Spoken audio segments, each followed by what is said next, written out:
Good morning student. बच्चों, पिछले सप्ताह में हम लोगों ने पाठ 2 वर्ण विचार के बारे में पढ़ा। वर्ण क्या है, वर्णमाला क्या है, स्वर कितने प्रकार के हैं, व्यंजन कितने प्रकार के होते हैं। बच्चों, आज हम लोग र के बारे में पढ़ेंगे कि र का प्रयोग कितने प्रकार से होता है। ठीक है बच्चों, चलो हम लोग देखते हैं बेटा र का कितने प्रकार से प्रयोग होता है। र के विभिन्न रूप। तो देखो, र के मेल से बनने वाले या संयुक्त व्यंजन बनाने के नियम इस प्रकार हैं। देखो, र के बाद, ध्यान से देखो बच्चों, र के बाद कोई व्यंजन आए तो र अगले वर्ण पर रेफ के रूप में लगाया जाता है। जैसा तुम देख रहे हो, यह है र के बाद कोई व्यंजन आए तो र अगले वर्ण पर रेफ के रूप में लगता है।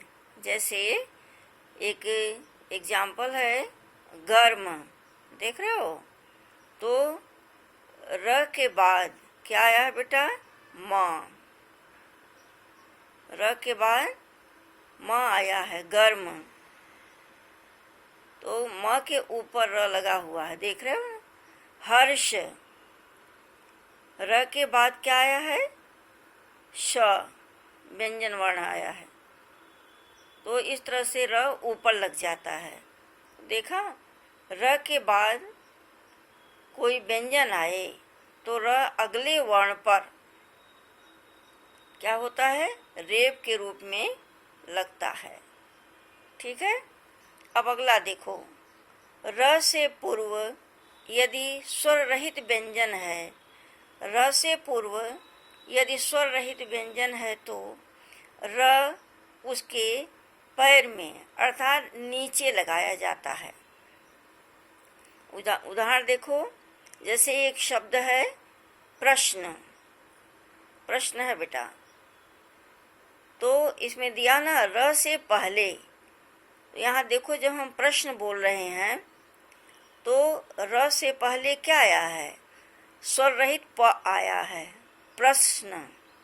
प्रबल, र से पहले यदि स्वर रहित व्यंजन है तो प्रश्न में प जो है स्वर रहित है, तुम्हें दिख रहा है, प में हलंत लगा हुआ है। ठीक है। तो इसके क्या बताया गया कि जहाँ र के पहले यदि स्वर रहित व्यंजन कोई है, व्यंजन वर्ण है, तो र जो है उसके नीचे लगाया जाता है। ठीक है। उसी तरह देखो, ड्रामा, ट्रक, क्रम। ठीक है। उसके बाद हम देखते हैं उ, ह्रस्व उ और दीर्घ उ स्वरों की मात्रा का प्रयोग जब र के साथ होता है तब प्रायः भ्रम हो जाता है। क्या होता है बेटा, ह्रस्व उ और दीर्घ उ स्वरों की मात्रा का प्रयोग जब र के साथ करना होता है तो हम कैसे करते हैं। जैसे देखो, र में ह्रस्व उ की मात्रा कैसे लगती है और दीर्घ उ की मात्रा कैसे लगती है। जैसे रुपया, रुचि, गुरु, रूप, रुमाल, देख रहे हो, ये सब दिया हुआ है। तो इसमें बताया गया बच्चों, ये मात्राएं स्वर या नीचे न लगकर वर्ण के पेट में अर्थात मध्य में लगती हैं। ठीक है बच्चों। तो हम लोगों ने देखा कि र के कितने रूप हैं।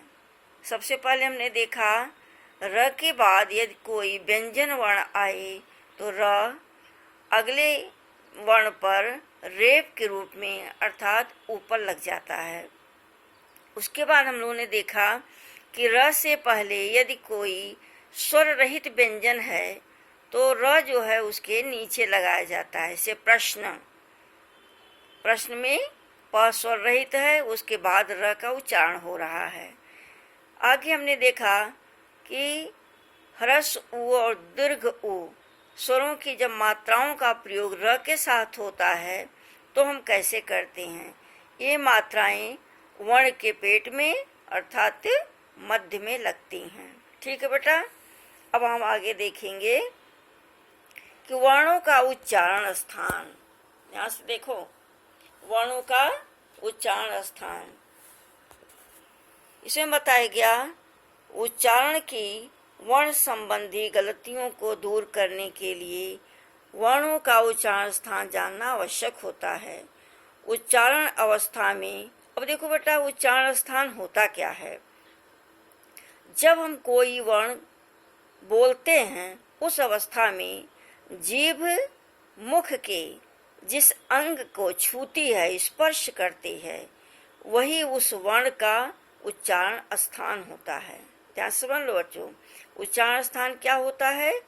उच्चारण करते समय जब जीभ मुख के जिस अंग का स्पर्श करती है, छूती है, तो वही उस वर्ण का उच्चारण स्थान होता है।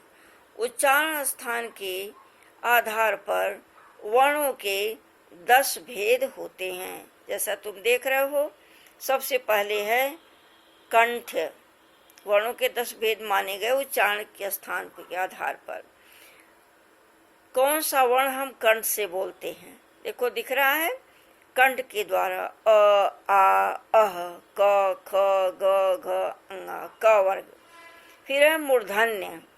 मूर्धन्य ट, ठ, ड, ढ, ण और ट वर्ग, अढ़, ड़, र, श, री। फिर है तालव्य।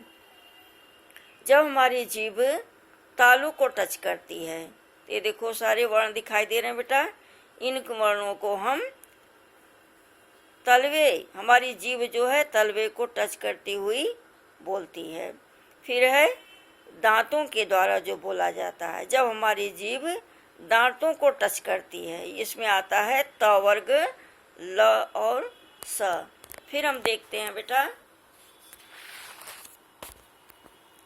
ये है ओष्ठ।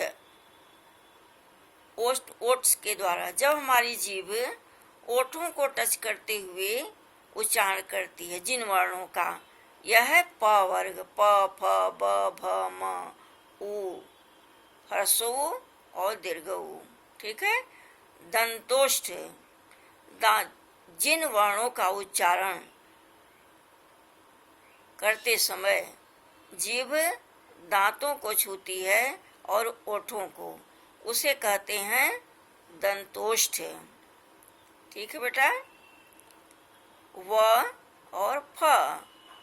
फिर है जो वर्ण नासिका के द्वारा बोले जाते हैं उन्हें नासिक्य, उनका स्थान क्या है, बोलने का स्थान, उच्चारण का स्थान क्या बताया गया, नासिक्य, नाक के द्वारा। यह कौन से वर्ण है बेटा, ङ, अंगा, अंग, ण, न, म।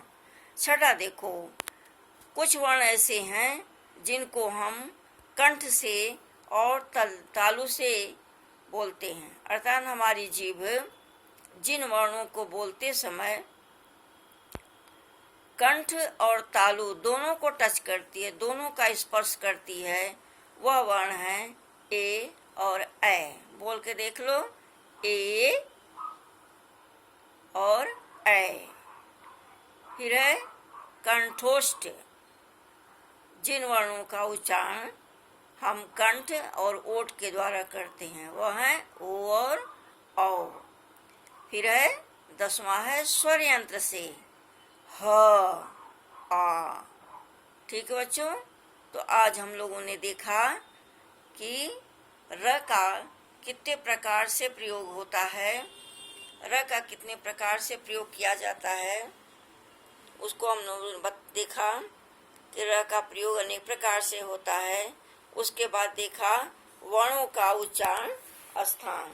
वर्णों का उच्चारण स्थान बताया गया कि उच्चारण स्थान के आधार पर वर्णों के 10 भेद होते हैं। ठीक है। कंठ, मूर्धन्य, तालव्य, दंत्य, फिर बेटा ओष्ठ, दंतोष्ठ, नासिक्य, कंठतालव्य, कंठोष्ठ और स्वरयंत्र। तो कल हम लोग इसके आगे पढ़ेंगे बेटा। Thank you student.